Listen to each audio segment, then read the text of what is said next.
괜찮아요. 괜찮아. Back when we were still changing for the better, wanting was enough. For me, it was enough to live for. Salagadoola, menchikaboola, bibbidi bobbidi. 2 hours later.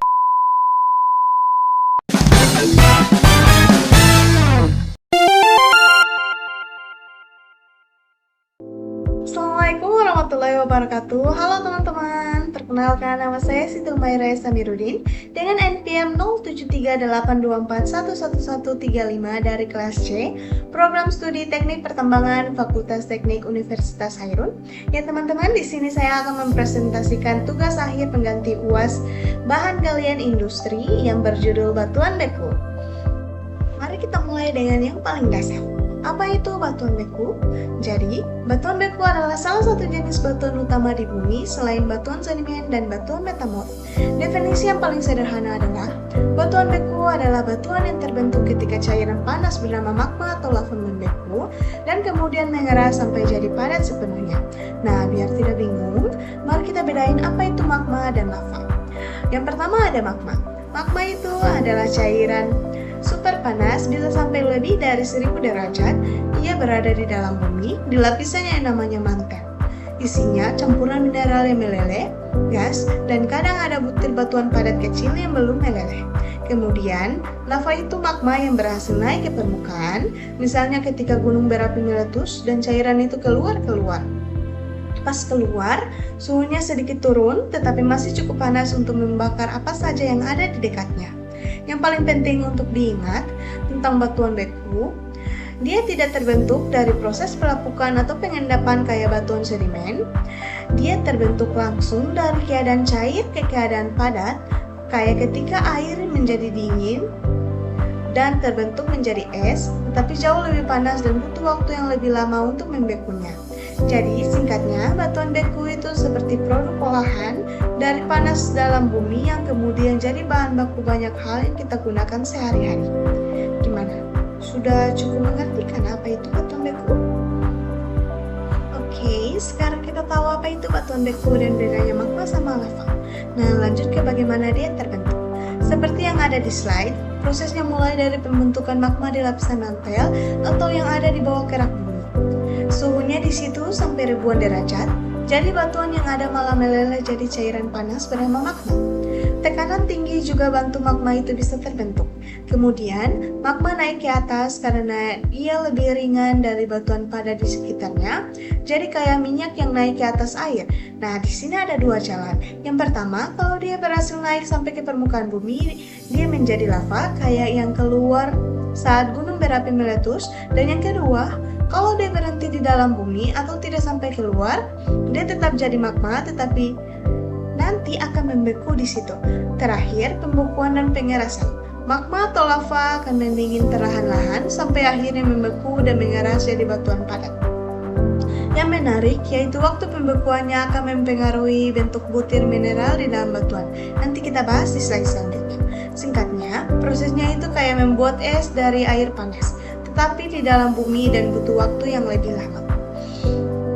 Oke, setelah tahu proses pembentukannya, sekarang kita bahas jenis-jenis batuan beku.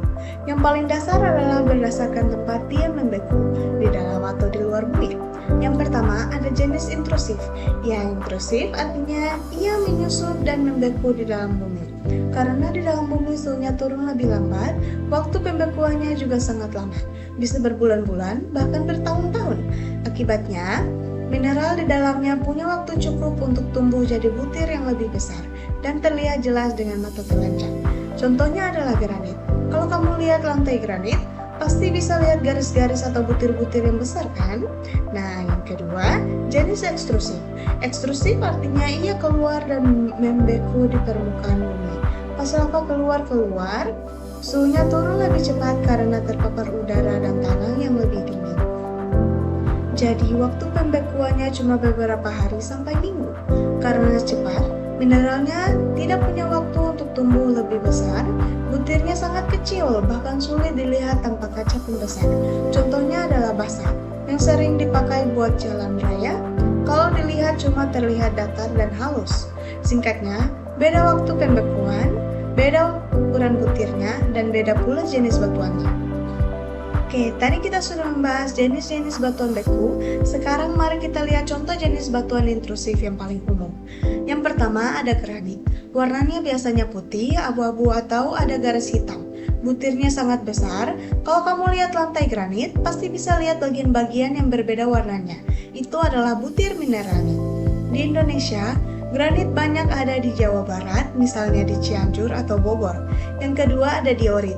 Ini mirip granit tapi warnanya lebih gelap, kayak abu-abu tua atau hijau keemasan. Butirnya juga besar, tetapi yang beda adalah ia jarang ada kuarsa atau mineral yang bikin granit terang. Biasanya ditemukan di daerah yang juga punya gunung berapi. Yang ketiga ada gabbro. Ini yang paling gelap di antara ketiganya, hitam atau warna hijau tua. Butirnya besar dan padat, jadi kelihatan sangat tebal. Mineralnya banyak yang berwarna gelap, kayak piroxen atau horblenda. Kadang gabbro dipakai sebagai bahan bangunan karena kuat. Semua ini batuan yang bebeku di dalam bumi. Jadi, butirnya semua besar. Nanti selanjutnya kita bahas contoh batuan ekstrusif ya, yang butirnya sangat kecil. Nah, sekarang giliran contoh batuan ekstrusif yang membeku di permukaan dan butirnya kecil. Yang pertama ada basalt. Ini yang paling banyak dipakai buat jalan raya. Warnanya sangat gelap, hitam atau abu-abu tua.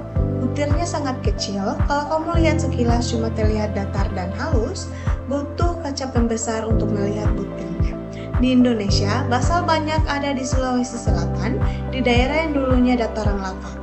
Dan yang kedua ada riolit, warnanya terang seperti putih atau abu-abu muda. Dia sangat mirip dengan granit, tapi bedanya butirnya jauh lebih halus. Karena juga banyak mengandung kuarsa, riolit sering dipakai sebagai bahan baku buat kaca atau semen. Dan yang ketiga ada andesit. Warnanya antara basalt dan riolit, yaitu abu-abu atau coklat tua. Butirnya juga kecil, tetapi kadang ada beberapa butir yang sedikit lebih besar sehingga terlihat sekilas. Andesit banyak ditemukan di sekitar gunung berapi tipe andesit, misalnya di Jawa Tengah. Dibandingkan dengan batuan intrusif tadi, ekstrusif ini butirnya jauh lebih kecil karena pembekuannya yang cepat. Lanjut ke slide selanjutnya, kita bahas mineral apa saja yang ada di dalam batuan beku ini. Oke, sekarang kita tahu jenis dan contoh batuan beku.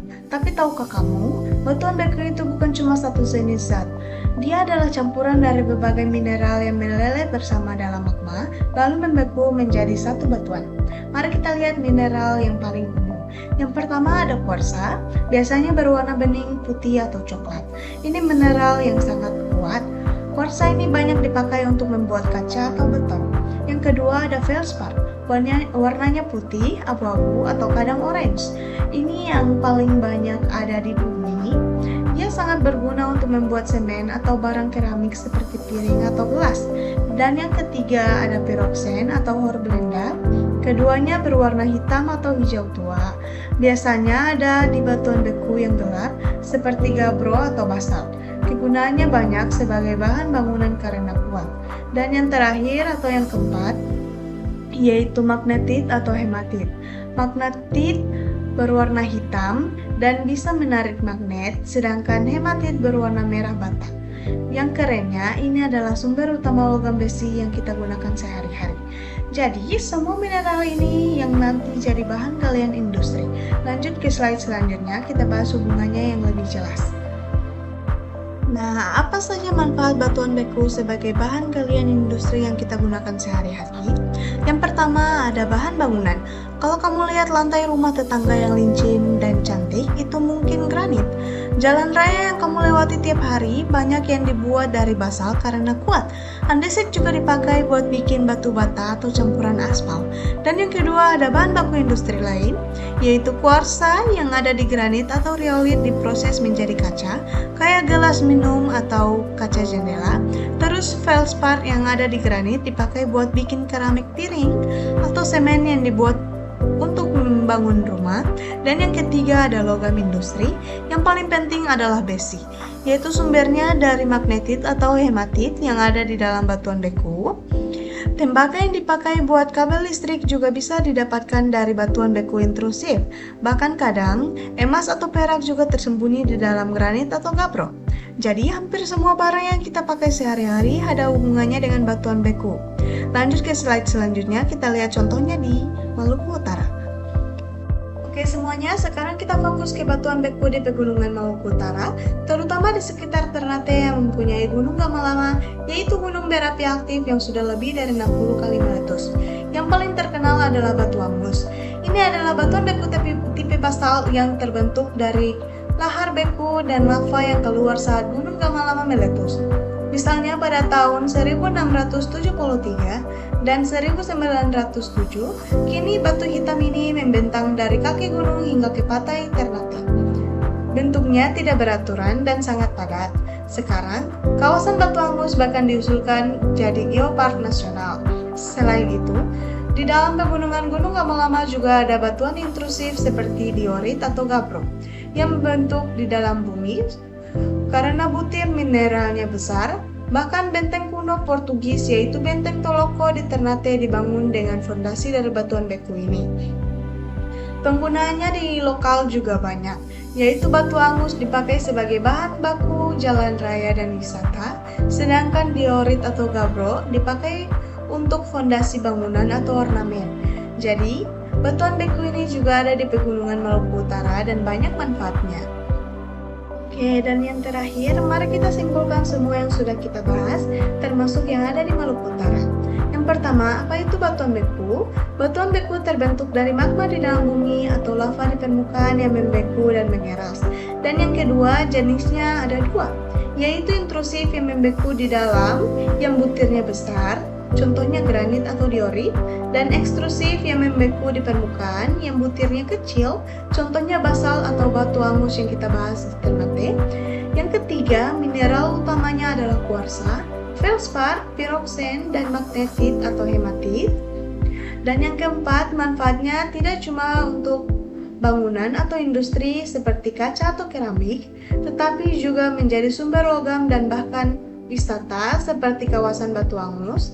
Dan yang terakhir, kelima, di Indonesia khususnya Maluku Utara, batuan beku banyak ada di sekitar gunung lama-lama di Ternate seperti Batu Angus dan diorit atau gabbro yang dipakai buat fondasi Benteng Toloko.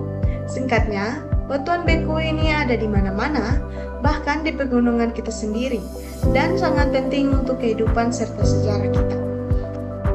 Nah, itu dia semua penjelasan tentang batuan beku, mulai dari dasar sampai contoh di Pegunungan Maluku Utara. Saya harap penjelasan ini bermanfaat buat kalian semua. Buat penonton sekalian, sekali lagi terima kasih banyak atas perhatiannya. Mohon maaf jika ada banyak kekurangan di dalam video ini. Saya Siti Humaira Samiruddin dengan NPM 073824111135 dari kelas C. Presentasi ini saya akhiri dengan wassalamualaikum warahmatullahi wabarakatuh. Bye!